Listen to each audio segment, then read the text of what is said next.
এই হাদিসের মধ্যে যে কথা বলা হচ্ছে সেই কথার আলোকে 3 শ্রেণীর মানুষকে ভালোবাসেন। ইসলাম এমন একটি জীবন ব্যবস্থার নাম যেখানে প্রশ্ন করলে এমন কোনো বিষয় নাই যে উত্তর পাওয়া যায় না। ইন্নাল হামদালিল্লাহিল আকরাম আল্লাযী আল্লামা বিল কলম আল্লামাল ইনসানা মা লাম ইয়ালাম আশহাদু আন লা ইলাহা ইল্লাল্লাহু ওয়াহদাহু লা শারীকা লাহু ওয়া আশহাদু আন্না মুহাম্মাদান আবদুহু ওয়া রাসূলুহু ফাকাদ ক্বালা আল্লাহু তাআলা ফি কালামিহিল মাজিদ ওয়া ফুরকানিহিল হামিদ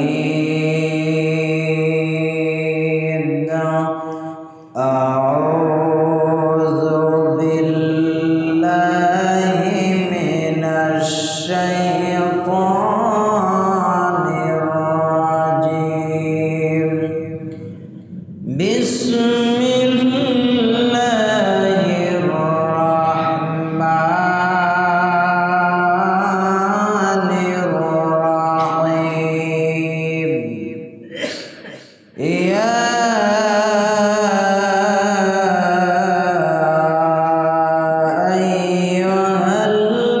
আইয়ুহাল্লাযীনা আমানু তুবু ইলাল্লাহি তাওবাতান নাসুহা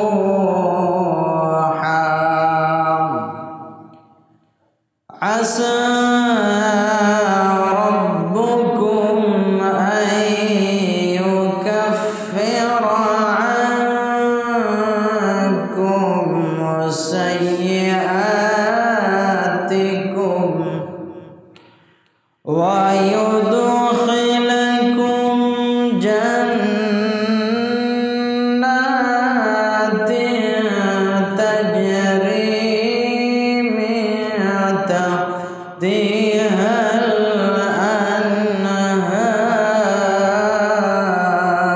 الأنهار يوم لا يخزي النبي والذين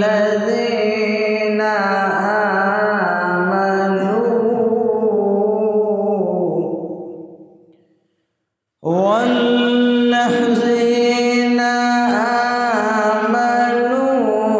معه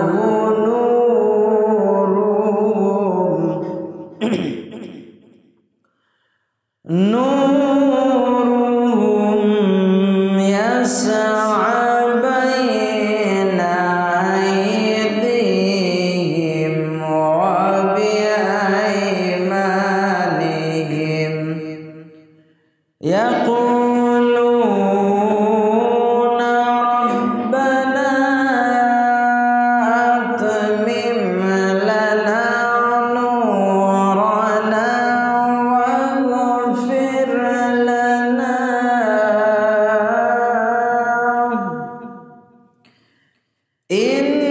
إنك على كل شيء قدير.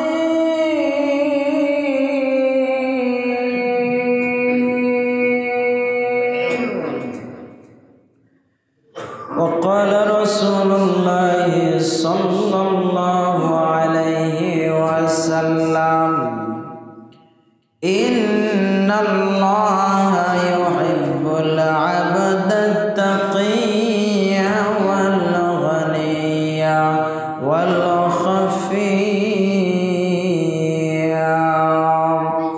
أو كما قال عليه الصلاة والسلام। সমস্ত প্রশংসা পাওয়ার মালিককে, যিনি আমাদেরকে জুমার সালাত আদায় করতে আসার তৌফিক দিয়েছেন। সেই মহান মালিককে খুশি করার জন্য বলছি আলহামদুলিল্লাহ। দরুদ ও সালাম নবী মুহাম্মদুর রাসূলুল্লাহ সাল্লাল্লাহু আলাইহি ওয়াসাল্লামের উপর। আল্লাহুম্মা সাল্লি আলাইহি আল্লাহুম্মা বারিক আলাইহি। সম্মানিত মুসল্লিবৃন্দ, কোরআনুল কারীমের থেকে আমি আপনাদের সামনে সূরা আত-তাহরিমের থেকে একটি আয়াত তেলাওয়াত করলাম। সহিহ মুসলিমের থেকে একটি হাদিস মাত্র পাঠ করলাম। আল্লাহ রাব্বুল আলামিন এই পৃথিবীতে এই হাদিসের মধ্যে যে কথা বলা হচ্ছে সেই কথার আলোকে তিন শ্রেণীর মানুষকে ভালোবাসেন। কয় শ্রেণীর? তিন শ্রেণীর মানুষকে ভালোবাসেন।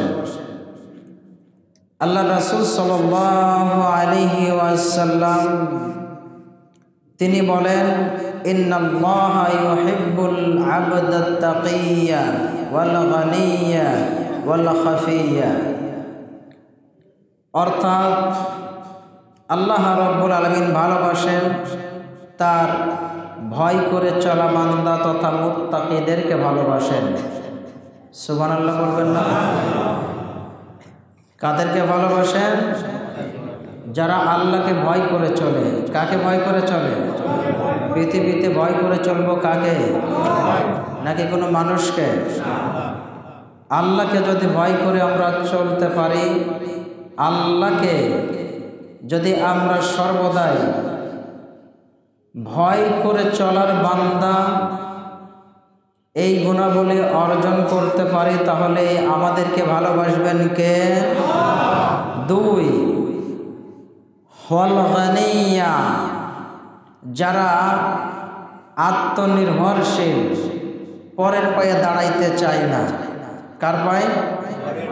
মানে কিছু মানুষ আছে দেখবেন খালি মানুষের কাছে চাইতে থাকে, থাকে কি থাকে না?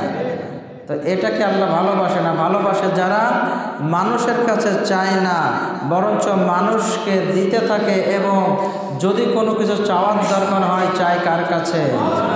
আল্লাহর কাছে। এই শ্রেণীকে আল্লাহ ভালোবাসেন। ওয়াল খাফিয়া, এবং যারা লোকালয় হতে নির্জনে অবস্থান করে ডাকে কাকে?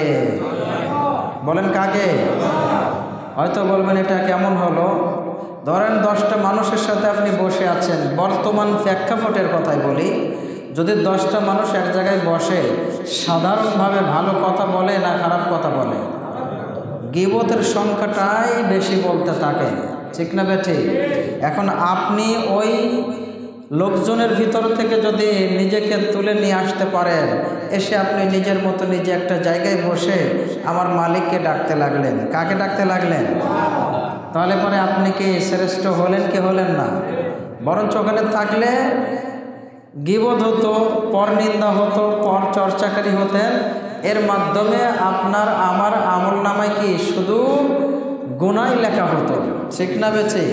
কিন্তু সেই জায়গা থেকে যদি নিজেকে নিজের ঈমান দিয়ে তুলে নিয়ে আসতে পারেন, বাঁচাইতে পারেন নিজেকে, তো এই জন্যই রাসূল সাল্লাল্লাহু আলাইহি ওয়াসাল্লাম খাফিয়া, যে নির্জনে থাকে, লোকালয় থেকে নিজেকে সরিয়ে রাখে সবসময়। আপনি কখনোই বর্তমান প্রেক্ষাপটে জনকীর্ণ অবস্থায় থাকার চেষ্টা করবেন না। আপনি নিজেকে বাঁচানোর চেষ্টা করুন, কারণ কবরে তো আপনাকে একাই যেতে হবে, নাকি বলেন? আপনার কবরে আমি শিহাব যে সাহায্য করতে পারবো না, আমি শিহাবউদ্দিনের কবরে আপনিও এসে আমাকে সাহায্য করতে পারবেন না। একমাত্র আমিই কবরে পড়ে থাকব, আপনিই পড়ে থাকবেন। আপনার জবাব আপনাকেই দিতে হবে, আমার জবাব আমাকেই দিতে হবে। আমার 3টা প্রশ্ন করা হবে, 3টা প্রশ্নের উত্তর আমাকেই দিতে হবে। আপনাকেও 3টা প্রশ্ন করা হবে, 3টা প্রশ্নের উত্তর আপনাকেই দিতে হবে। ঠিক না বেঠিক? আপনি যদি দিতে পারেন উত্তর, আপনার জন্য ফাফরিশু বিল জান্নাহ ওয়ালবিসুহু, আল্লাহ রব্বুল আলামিন ফেরেশতাদেরকে বলবেন, ও ফেরেশতারা, আমার বান্দার জন্য জান্নাতি পোশাক দিয়ে তাকে জান্নাতের পোশাক পরিধান করিয়ে দাও। আমার ফেরেশতারা, আমার বান্দাকে জান্নাতের বিছানা বিছাইয়ে দাও। এরপর আল্লাহ বলবেন, ঘুমাও, দুনিয়াতে অনেক কষ্ট করেছ আমার খুশি করার জন্য, ঘুমিয়ে যাও, তোমাকে আর কষ্ট করা লাগবে না, আর জাগা লাগবে না, তুমি ঘুমাইতে থাকো। এক ঘুমে আপনার কিয়ামত কায়েম করে দিবেন কে?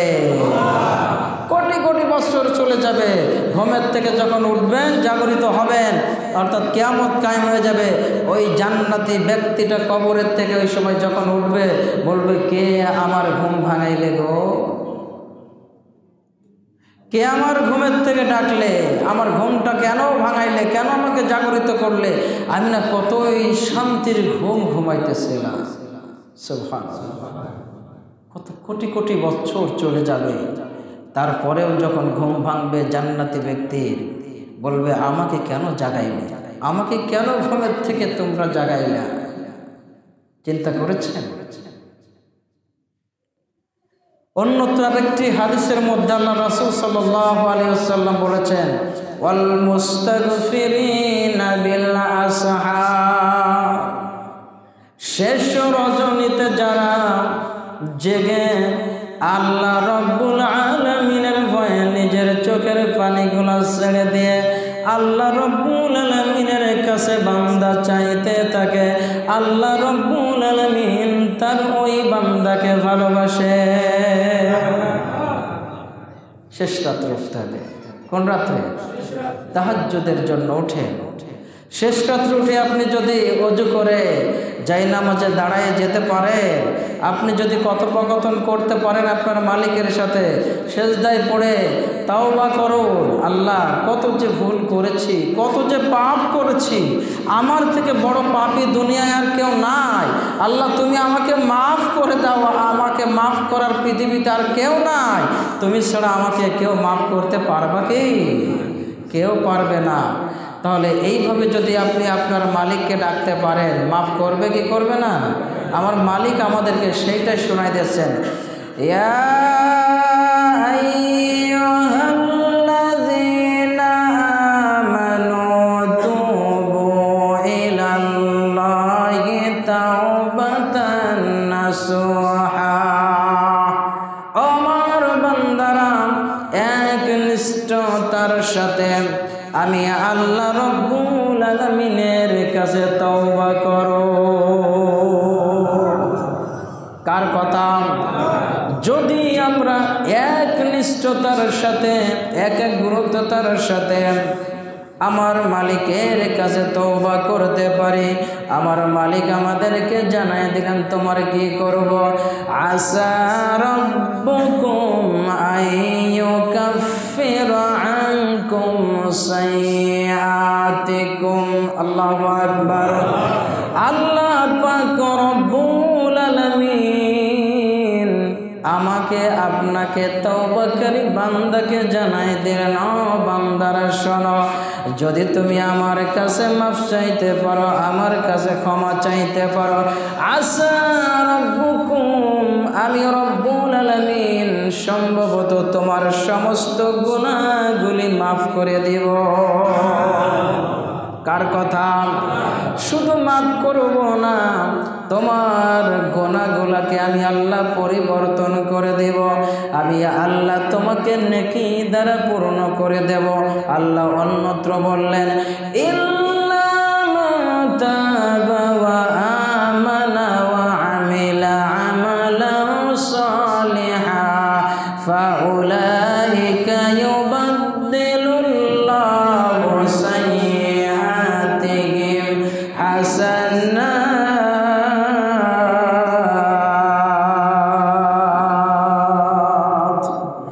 ও বান্দা, তুমি যদি ঈমান আনার পরে এই আমলে সালেহ করতে থাকো, আমার কাছে তওবা করো, আমি রব্বুল আলামিন তোমার গুনাহগুলো মাফ করে দিব। আমি তোমার গুনার জায়গাগুলো নেকি দ্বারা পূর্ণ করে দিব। কার কথা? এখন এই দুনিয়াতে আমরা যদি এই কাজটা করতে পারি, মালিক এবার আমাদের পুরস্কারের কথা বলছেন। وَيُدْخِلَكُمْ جَنَّاتٍ تَجْرِي مِنْ تَحْتِهَا الْأَنْهَارُ। আল্লাহ বলছেন, আমি আল্লাহ তোমাদেরকে নহর প্রবাহিত জান্নাতের মধ্যে প্রবেশ করাইয়ে দেব। কেমন জান্নাত হবে? এমন জান্নাত যার নিচ দিয়ে নহর প্রবাহিত হয়ে গিয়েছে। আল্লাহর নবী বলেছেন, এই নহরটা হবে দুধের এবং মধুর তৈরি। আল্লাহর কোন বান্দা যদি একবার এই নহরের পানি পান করে, আল্লাহ রব্বুল আলামিনের বান্দার কোনো দিন আর তৃষ্ণা লাগবে না। তাহলে এই নহরের পানি পান করতে রাজি আছেন তো সবাই? কে কে রাজি আছেন হাত তোলেন তো ভাই। তাহলে কাজ করতে রাজি আছেন তো? হাত নামান। কষ্ট পাইলেন? কষ্ট পাইলে কিছু করেন নাই, যে হাতটা তুললেন। আল্লাহ বলছেন, কিরামান কাতিবিনা ইয়ালামুনা মা তাফআলুন। বান্দা, তোমার কাছে সম্মানিত দুইজন ফেরেশতা আছে। আমার দুইজন ফেরেশতা তোমাদের সব কিছু লিপিবদ্ধ করে রাখলো। শুধু তাই নয় যে এখন ওয়াদা করলেন আল্লাহ তোমার পথে চলবো, আর খারাপের দিকে যাব না। আল্লাহ বলছেন, মা ইয়ালফিযু মিন কাওলিন ইল্লা লাদাইহি রাকীবুন আতীদ। বান্দা, এমন কোনো কথা বলো না যেই কথা আমি রব্বুল আলামিন সংরক্ষণ করে রাখি না। বলেন আল্লাহু আকবার। তাহলে আমার আপনার প্রত্যেকটা কথা সংরক্ষণ করে রাখছেন কে? আরো জোরে বলেন না কে? যত গোপনেই বলেন আর যত জোরে বলেন, যেমন ভাবে বলেন না কেন, যেখানেই বলেন না কেন, প্রকাশ্যে হোক আর মাটির নিচে যে হোক আর ঘরের মধ্যে যে হোক, যা কিছু আমি আপনি বলি প্রত্যেকটা কথাই লিপিবদ্ধ করে রাখছেন কে? তোমরা যা জানো না তা তোমরা জেনে নাও। আল্লাহ সুবহানাহু ওয়া তাআলা এই মর্মে বলেছেন, ফাসআলু আহলা যিকরি ইন কুনতুম লা তা'লামুন।